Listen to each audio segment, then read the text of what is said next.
Togolais, nous l'aimons beaucoup. Mais si vous m'expliquez rien, nous, c'est notre travail. Nous, on ne va pas faire de la politique. Elle va pour... Il y a un moment comme ça. Nous, c'est notre travail. On va pas faire la politique.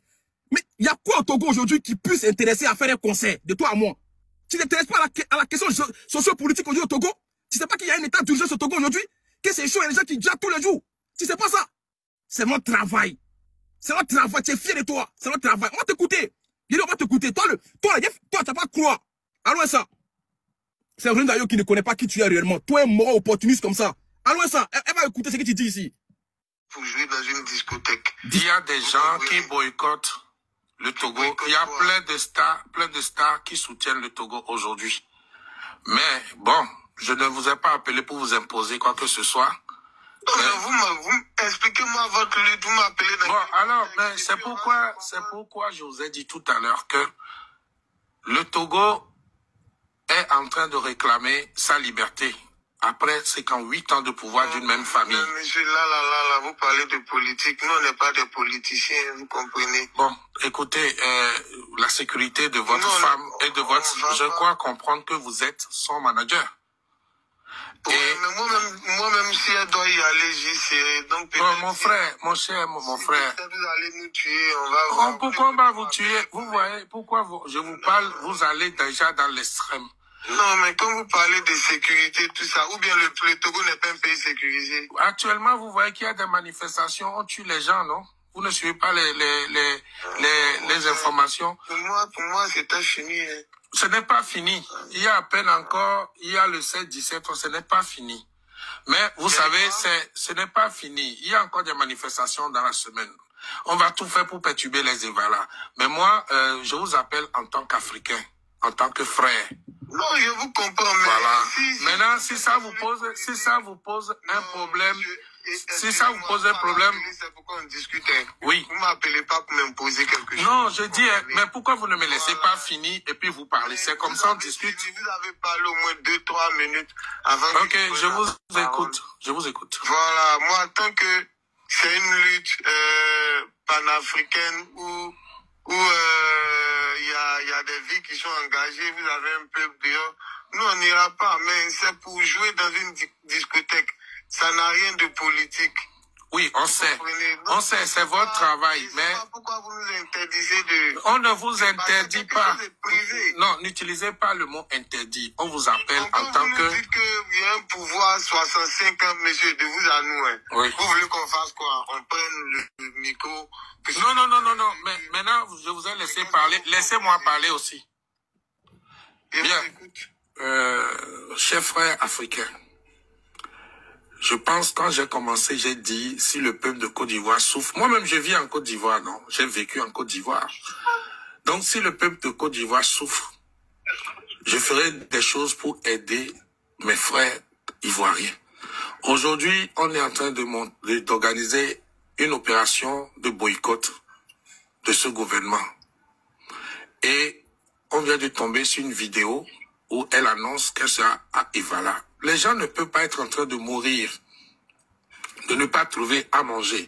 Les inondations tuent et on organise des kermesses à dépenser des centaines de millions pendant que cet argent-là peut servir à quelque chose. C'est pourquoi moi je vous appelle, je ne vous impose rien. Je demande à votre conscience d'Africain, de père de famille, de regarder un enfant de 15 ans qu'on a tué, de jeter dans la lagune. Des gens qui sont devant une femme, mère, sœur, femme, qui ont tapé, 5 miliciens tapent parce qu'elle est sortie pour dire non, j'ai faim. C'est ça la situation. Tapoter le live. Frère, je ne vous ai pas appelé pour vous imposer quoi que ce soit. Je vous ai appelé juste pour vous dire, comme les autres stars l'ont fait, ils ont soutenu. Vous pouvez soutenir silencieusement en refusant à ce que ils ont soutenu. Vous pouvez soutenir silencieusement en refusant à ce que... On a soutenu, on a fait tout, mais ce que vous êtes en train de me demander là, je reviens encore vous expliquer quelque chose. Nous, on n'y va pas pour un homme de politique. On va pour un... Comme vous, de suite, vous avez un bar dans votre pays et puis vous nous invitez. Vous comprenez, nous, on va pour travailler. On est sur contrat.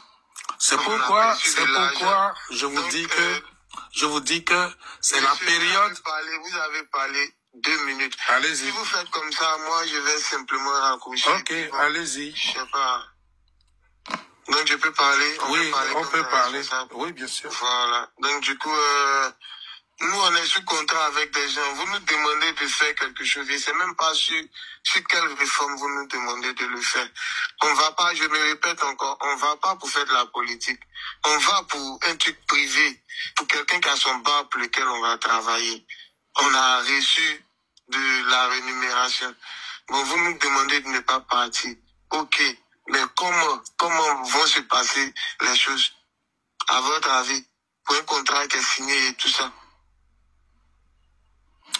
Bien. Vous qui nous demandez vous allez restituer les sous aux gens. Comment ça va se passer?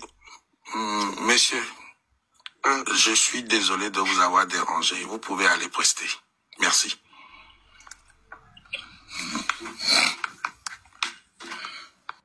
Ok, vous avez écouté l'enregistrement du manager, c'est-à-dire le mari comment on appelle même, de Roseline, avec quelqu'un, voilà, qui est connu aussi.